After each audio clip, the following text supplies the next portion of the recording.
सत्कर्म आप कर रहे हैं, थोड़ा सा अच्छा कार्य आप कर रहे हैं, भगवत भजन आप कर रहे हैं, कीर्तन आप कर रहे हैं, मंत्र जाप आप कर रहे हैं, स्मरण आप कर रहे हैं, नाम जाप यदि आप कर रहे हैं, तो वो लोभ से परित होना चाहिए, बहुत दूर।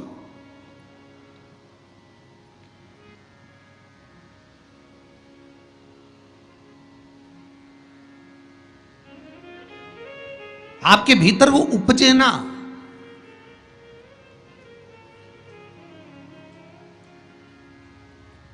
फिर चाहे दुनिया के लोग कितना भी कहे ना, वो एक बेल बेचारा किसान का एक बेल कुएं में गिर गया। अब कुएं में गिर गया तो किसान का बेल जब कुएं में गिरा तो ये देखा कि कुएं में से बेल को निकालना है। खूब मेहनत करी किसान ने बेल को निकालने की, पर वो बेल निकल नहीं रहा था। बहुत बहुत बहुत बहुत मेहनत करने के बाद भी वो बेल नहीं निकला। बहुत अथक प्रयास करा गया पर बेल नहीं निकला। तब किसान ने फिर कहीं मशीन वाले से कहा होगा कि इस बेल को निकालना है। मशीन वाले ने कहा 25,000 रुपये लग जाएंगे, 20,000 रुपये लग जाएंगे। तो उसने सोचा 20,000 25,000 लग जाएगा तो इससे अच्छा है कि इसको पड़े ही रहने दो। बेल किसी काम का तो था नहीं, बूढ़ा हो गया था। अगर बेल बूढ़ा हो गया है तो इसी कुएं में पड़े रहने दो, मर जाएगा। इसी कुआं भी सूख गया है, इसमें कोई दिक्कत वाली बात नहीं, अपन कचरा पटकते जाएंगे, बेल को वहीं की वहीं दबा देंगे। गाँव के लोगों से कह दिया मेरा बेल कुएं में गिर गया है और ये बूढ़ा हो गया था। एक काम करो, तुम्हारे गांव का जितना भी कचरा है ना, घर वाले वो सब लाकर इसमें डालते हैं ना, बेल मर जाएगा, धीरे धीरे उस पर मिट्टी डल जाएगी। गांव के लोगों ने कचरा लाकर डालना चालू करा। जैसे जैसे बेल के पास में कचरा पटकना प्रारंभ करा, बेल भी समझदार था। इधर कचरा पटकते तो इधर पांव रखकर खड़ा हो जाता, इधर पटकते तो इधर पांव रखकर खड़ा हो जाता। धीरे धीरे पूरा कुआं भराते चले गया और बेर कचरे पर पांव रखते रखते रखते रखते रखते रखते बाहर।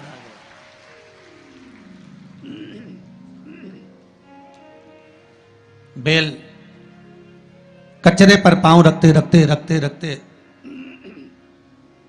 बाहर आ गया, ऊपर आ गया।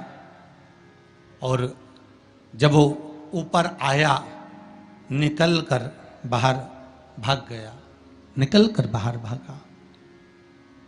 बेल से हमको एक सीख लेना चाहिए, हमको एक चीज सीख लेना चाहिए। बुराई करने वाले कितनी भी बुराई करेंगे, निंदा का कचरा, बुराई का कचरा कितना भी पटकेंगे, हमको केवल उस पर पांव रखकर निकल कर बाहर की ओर चले जाना है और हमारे जीवन को सार्थक बना लेना है। करे करे तो करे।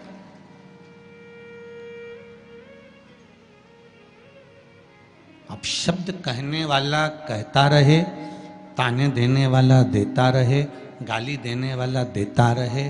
अपनी शिव भक्ति, अपना स्मरण, शंकर का अनुमोदन होता रहे, बस इसका ध्यान रखना।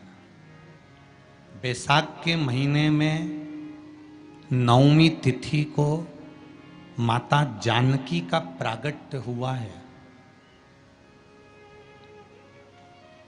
पृथ्वी से।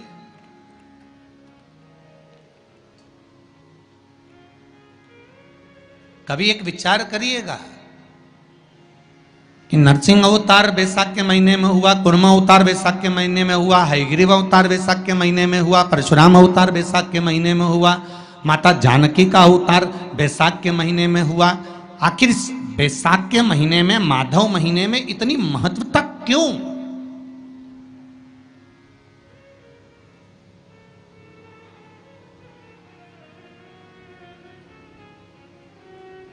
बैसाख के महीने में पड़ने वाली एकादशी, चतुर्थी, प्रदोष, अमावस्या, पूर्णिमा, शिवरात्रि, ये सभी इतनी महत्वपूर्ण क्यों हो जाती है?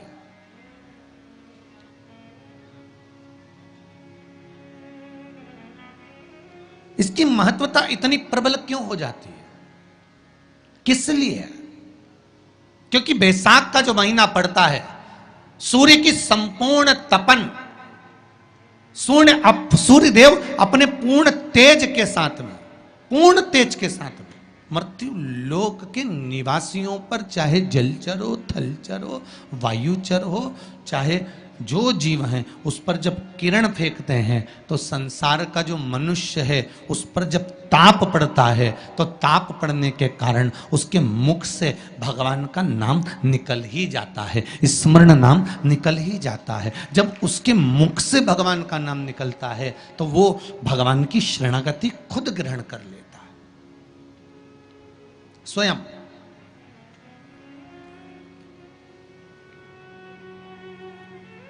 शरणागति ग्रहण कर लेना। बैसाख की पोथी पढ़ते हो आप लोग? आप में से अगर कोई पढ़ता हो बैसाख महीने की पोथी, तो उसमें एक वर्णन आता है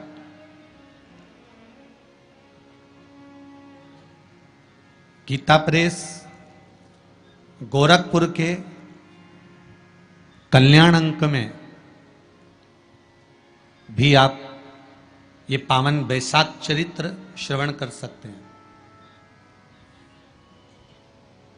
उसमें बैसाख महीने की पोथी में 10वें दिवस की कथा में 10वें अध्याय में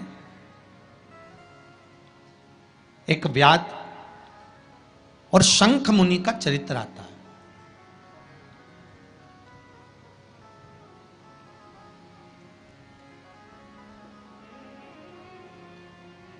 शंख मुनि एक बार निकलकर भगवान शंकर के मंदिर में जल समर्पित करने के लिए जा रहे थे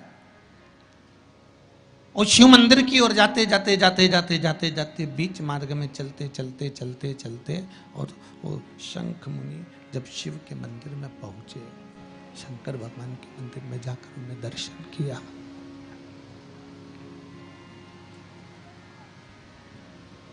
जल का पात्र उठाया और वो जल का पात्र उठाकर जब भगवान शिव को समर्पित कर रहे थे तो उसी समय जल का पात्र उठाकर जब शंकर भगवान को समर्पित करा गया और शंख मुनि निकलकर जब बाहर आ रहे थे, आते आते शंख मुनि के मन में एक भाव उत्पन्न हो गया कि जब हम भगवान शिव को कुछ वस्तु समर्पित करते हैं तो उसका फल, उसका पुण्य फल हमें कितने समय में प्राप्त होता है। ये शंख मुनि के मन में एक विचार जागृत हो गया, शंख मुनि के मन में एक भाव जागृत हो गया।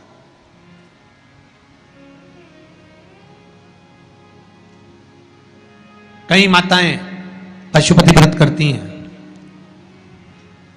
कई ऐसी भी माताएं हैं जिन्होंने 2-3 बार पशुपति व्रत कर लिए होंगे,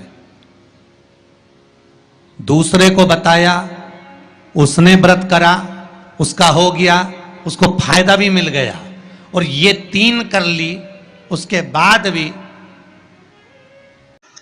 श्री शिवाय नमस्ते दर्शकों। तो गुरु भगवान जी ने बैसाख मास का महत्व बताया है, तो आप लोग ध्यान से सुने होंगे। यदि आप सभी कोई वीडियो अच्छी लगी है तो ज़्यादा से ज़्यादा शेयर करें, लाइक कमेंट ज़रूर करें। आप लोग कमेंट नहीं करते हैं तो दर्शकों आप कमेंट ज़रूर करा करें। कोई भी वीडियो बनाता है आप लोग के कमेंट से हौसला बढ़ता है, तो प्लीज़ आप लोग कमेंट ज़रूर करें। और नेक्स्ट वीडियो में आप सबसे फिर से मिलती हूँ, तब तक के लिए हाथ जोड़कर नमस्कार प्रणाम।